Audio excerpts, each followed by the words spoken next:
Credit card use பண்ணுற நபர்களுக்கு reserve வங்கி புதிய உத்தரவு வந்து விடுத்திருக்காங்க. இதை பற்றி இந்த வீடியோவில் நம்ம டீட்டெயிலாக பார்க்கலாம்.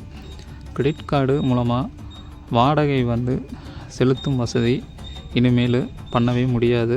இதை ரிசர்வ் வங்கி வந்து கட்டுப்பாடு வந்து விதிச்சிருக்காங்க. இது என்னன்னு சொல்லி ஃபுல்லாக பார்க்கலாம். யூபிஐ மூலமாக நம்மளுடைய கிரெடிட் கார்டை பயன்படுத்தி ஒரு நபருக்கு வாடகை அனுப்பணுன்னா நம்ம அதை யூஸ் பண்ணிகிட்டு இருந்தோம். கூகுள் பே, ஃபோன்பே, பேடிஎம் இந்த மாதிரி யூபிஐ ஆப்ஸ்களில் பார்த்திங்கன்னா கிரெடிட் கார்டு மூலமாக வாடகை செலுத்தும் வசதி வந்து ஆல்ரெடி வந்து இருந்தது. இதை பார்த்திங்கன்னா இதன் மூலமாக நம்ம வாடகை செலுத்தும் போது கேஷ்பேக்கு, ரிவார்டு பாயிண்ட்ஸு இந்த மாதிரி நமக்கு கிடைக்கும்.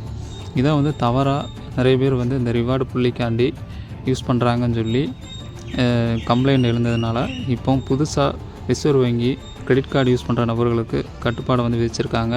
செப்டம்பர் 15 2025 இந்த வருடத்தில் என்ன கட்டுப்பாடுன்னு பார்த்தீங்கன்னா, இந்த மாதிரி கிரெடிட் கார்டு மூலமாக வாடகை செலுத்தும் வசதி வந்து இனிமேல் வந்து கிடையாது. நீங்கள் வாடகை வந்து செலுத்த வேணும்னா பதிவு செய்யப்பட்ட வணிகர்களுக்கு மட்டும்தான் வந்து வாடகை செலுத்தும் வசதி வந்து இருக்க போகுது. இனிமேல் பதிவு செய்யப்படாத நபர்களுக்கு வந்து இனிமேல் வந்து இருக்காது. இந்த ரிவார்ட்ஸ் பாயிண்ட்ஸுக்காண்டி தவறாக வந்து பயன்படுத்துகிறாங்க.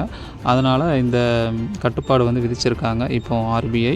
இதன் மூலமாக பார்த்திங்கன்னா வாடகை வந்து செலுத்தும் வசதி யூபிஐ ஆப்ஸுகளில் வந்து இனிமேல் வந்து தடுக்கப்படும். இனிமேல் வந்து நாம் வாடகை வந்து செலுத்த முடியாது அந்த யூபிஐ ஆப்ஸுகளில், ஃபோன்பே மூலமாக, பேடிஎம் மூலமாகலாம். இனிமேல் பார்த்திங்கன்னா பதிவு செய்யப்பட்ட வாடிக்கையாளர்களுக்கு மட்டும்தான் வந்து அது பண்ணலாம். பதிவு செய்யப்படாத வாடிக்கையாளர்களுக்கு வாடகை வந்து செலுத்த முடியாது. அப்படி நீங்கள் வாடகை வந்து செலுத்தணும்னா நெட் பேங்கிங், செக்கு இந்த மாதிரி மூலமாக வந்து நீங்கள் செலுத்திக்கோங்கன்னு சொல்லி அவங்க சைட்லேருந்து அனௌன்ஸ் பண்ணிட்டாங்க.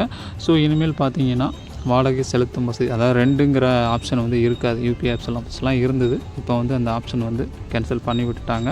ஸோ இந்த வீடியோ வந்து நிறைய பேருக்கு வந்து ஷேர் பண்ணுங்கள், நிறைய பேருக்கு வந்து தெரியாமல் இருக்கும்.